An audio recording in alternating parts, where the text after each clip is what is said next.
Through the pawn shop, we've been supporting a lot of parang small businesses, di ba? They can easily take out loans via the pawn shop. Tapos we started with Biaya last year. Parang another kind of grassroots. These are, kasi we met with the group, no? So the coffee farmers and the weavers, actually, binili ko pa kanina. So we believe that by really supporting locally, di ba? Local coffee farmers, weavers, and to promote then financial inclusion, financial success, because we want them to have easy access to financial services, either via the pawn shop or right now via digital through Palawan Pay. So it's easier for them to, diba, a lot of products in Palawan Pay. So there's Palasave, there's insurance, cash in, cash out. So parang ano lang, really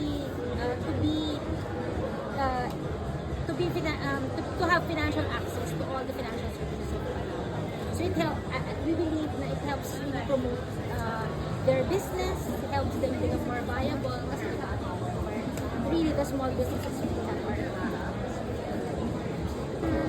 MSME support. Actually, the best help talaga for MSMEs is to give them access to credit, kasi that's really how they will do. So via the pawn shop side, and via Palawan Credit. So we have Palawan Pawn Shop, Palawan Credit for MSMEs. But on top of that also, syempre, easy access to services, whether cash in, cash out, deposit, withdrawal, other bank services, payroll, collections, all kinds of services is available in the Palawan Group of Companies. So for Biaya in particular, we've been really very interested from the time that we met them, because ito nga yung mga small coffee farmers who are winning internationally, they've been awarded. So coffee farmers and then weavers, really to help support our small industries. Now for other industries, in terms of support, we believe it's really via access to credit sana.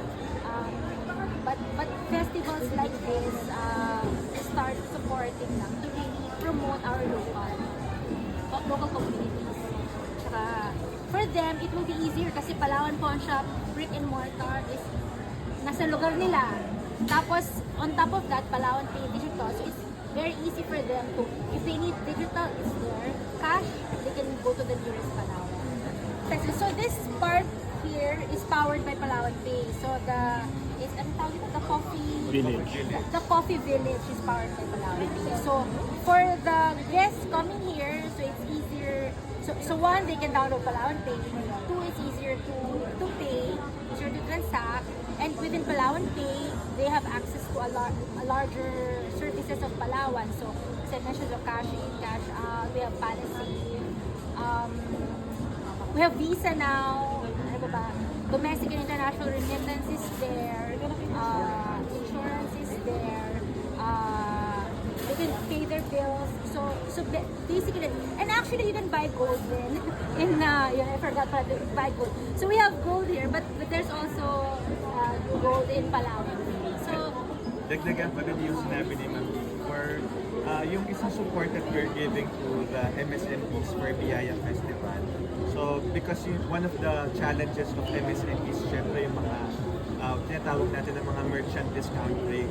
And if they partner with other companies or banks, medyo mahal talaga yung nakakaltas sa mga MSMEs natin if they use the terminals, they use the pure PH.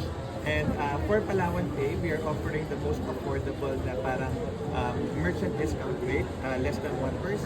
And then yun din, we're offering also our branches, our network to support yung mga MSMEs natin. Because yung isang challenge din ng mga MSMEs right now, wala silang makausap kapag nagka-problema yung terminal, nagka-problema yung mga PRPH stands.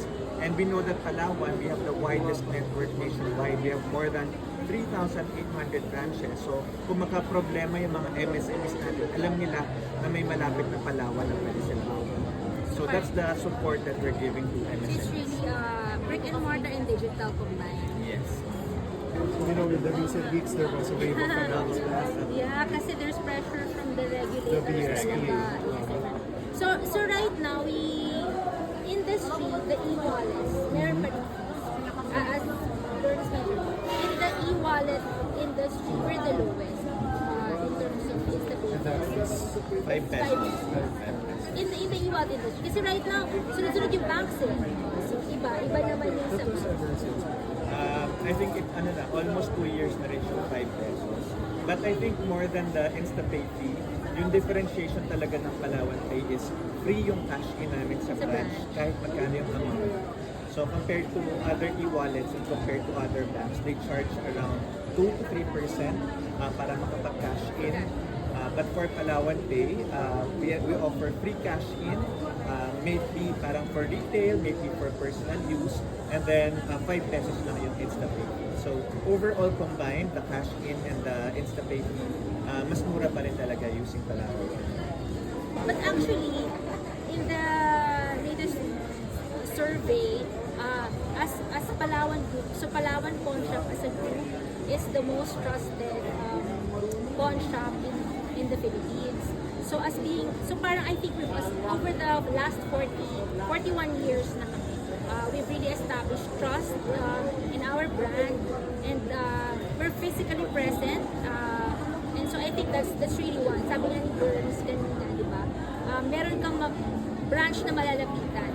So I think that's really the first. You have to trust kasi syempre, hard-earned money, di ba? And I think from there, all of the group, we're trying to really educate our customers na you can do digital. It's easier for you, di ba? At your own convenience. But at the same time, if you need cash, we're there. So parang ganun. So it's really the beauty of it all, the brick and mortar and the digital. We're able to offer our customers.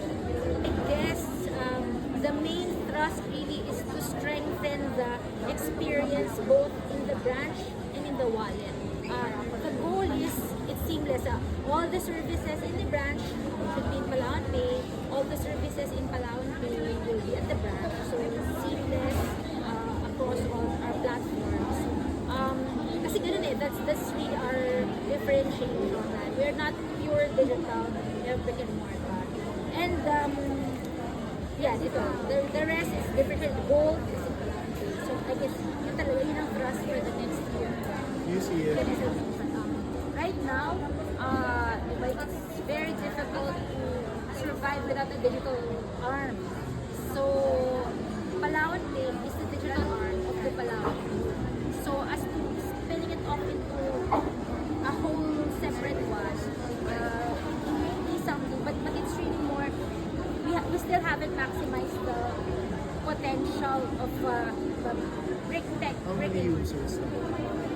23 million 23 million registered users. as of first half.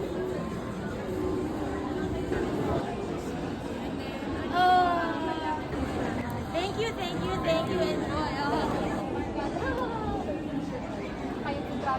and